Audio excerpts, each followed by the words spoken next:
For decades, the relationship between France and Germany has been seen as the main engine driving Europe.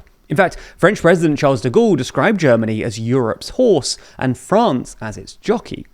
The Franco-German relationship has swung between periods of tension and harmony over the decades, with recent years proving difficult. But shortly after Friedrich Merz became German Chancellor in May last year, there were signs that the relationship was on the up once again.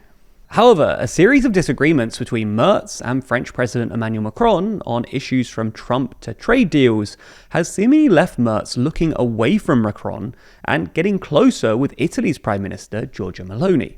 Merz and Meloni met in Rome last week to sign a new German-Italian action plan for Europe, aimed at deepening their cooperation and promoting deregulation, stronger industry, and more. So in this video, we're going to explore Merz and Meloni's pro-industry front, and whether they might be the next engine of Europe.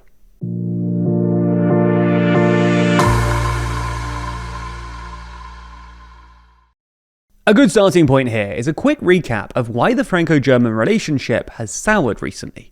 One notable point of disagreement has been the EU's free trade deal with the South American bloc Mercosur, which was finally approved by the European Council earlier this month, although this has been complicated by the European Parliament's vote to refer it to the EU's top court. Germany has long pushed for the approval of this deal, which has been more than a quarter of a century in the making, viewing it as an opportunity to re-energize German industry by opening up the South American market.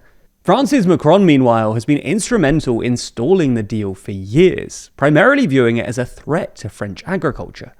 Macron and Merz have also found themselves on opposing sides of the German-backed proposal for the EU to use frozen Russian assets to fund Ukraine, which was ultimately shelved.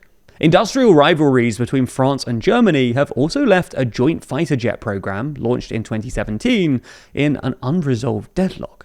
Macron also pushed for a much more pugnacious response to Donald Trump's threats over Greenland, calling for the EU to activate its so-called trade bazooka, whereas Merz, much more of an Atlanticist, has sought a less confrontational approach in the hopes of reducing tensions and avoiding a trade war. Against this backdrop, Meloni's Italy seems like much more of a natural ally for Merz's Germany. And in fact, Meloni said at the summit with Merz that today I believe Italy and Germany are closer than ever. To expand on this, let's take a look at some of the key points in their joint plan of action, which the pair will push forward at next month's informal EU leaders retreat in Belgium. Essentially, they're looking to form a pro-industry front to push deregulation and competitiveness. This is far from being a surprise. After all, Germany and Italy are Europe's two leading manufacturing economies, and their industries are deeply interconnected. In their paper, Merz and Meloni call for the EU to adopt a new mindset of legislative and regulatory self-restraint to avoid unnecessary administrative burden for businesses, and to fast-track administrative procedures to authorize investment projects in the EU. The paper says that the two countries support a competitive transition to a decarbonised economy, respecting the principle of technological neutrality with regards to national choices, referring to Germany and Italy's opposition to the EU's ban on the sale of new vehicles with combustion engines from 2035, which they managed to get watered down in December. Merz and Meloni write that they'll collaborate closely to future-proof companies and jobs, paying particular attention to automotive, traditional and energy-intensive industries. Meloni claimed at the press conference that, quote, a certain ideological view of the green transition has ended up bringing our industries to their knees and empowered the likes of China. Elsewhere, referencing the Draghi and Letta reports, Merz and Meloni want to boost competitiveness and strengthen the single market with deeper integration across services, energy, capital markets, and digital infrastructure. On trade, they call for the swift entry into force of trade deals with Mercosur and Mexico, and the finalization of agreements with countries in the Indo-Pacific. This is an area where the Merz-Meloni relationship has proven influential. It was Italy's endorsement of the EU-Mercosur agreement this month, i.e. siding with Merz rather than Macron, that secured council approval for the trade deal. Merz and Meloni are also evidently in closer alignment when it comes to Trump. The paper reconfirms the fundamental importance of a strong transatlantic bond between Europe and the United States of America, clearly favouring dialogue and de-escalation, and warning against a total rift with the US. Not surprising, given that Germany and Italy are the EU's first and third biggest exporters to the United States.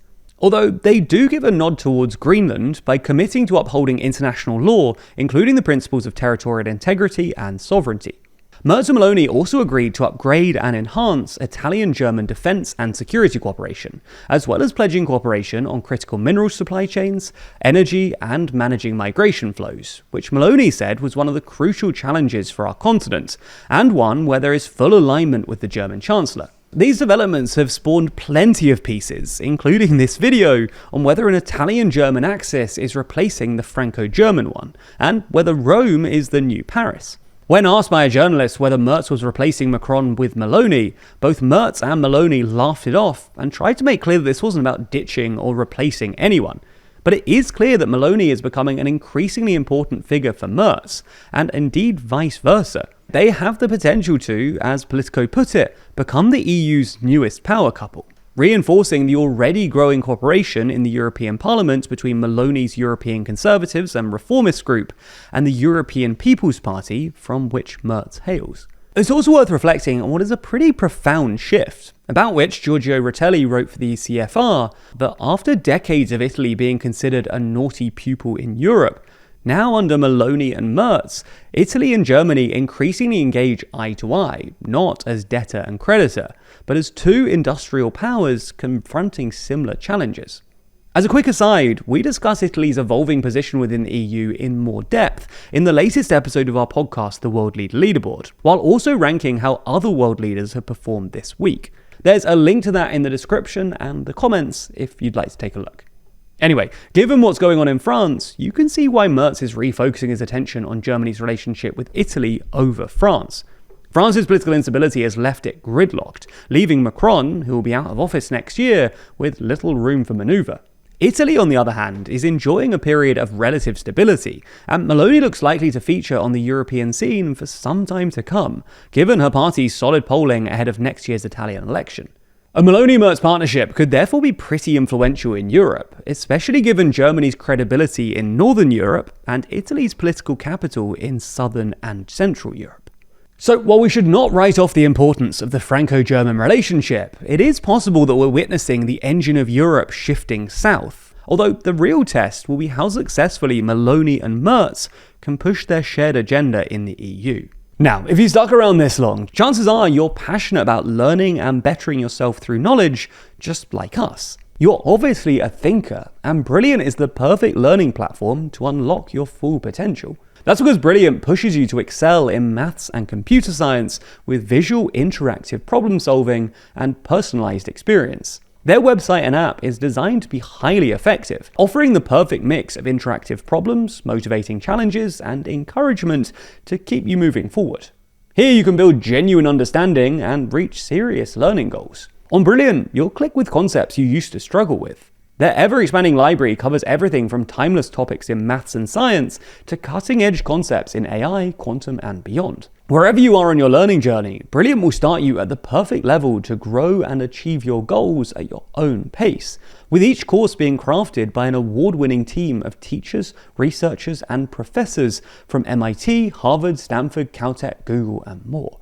So if you want to start learning with confidence and become an even better problem solver, then you can try Brilliant for free for a full 30 days. Just go to brilliant.org/TLDR, scan the QR code on screen, or click the link in the description. Brilliant is also giving our viewers 20% off their annual premium subscription, which gives you unlimited daily access to everything on Brilliant.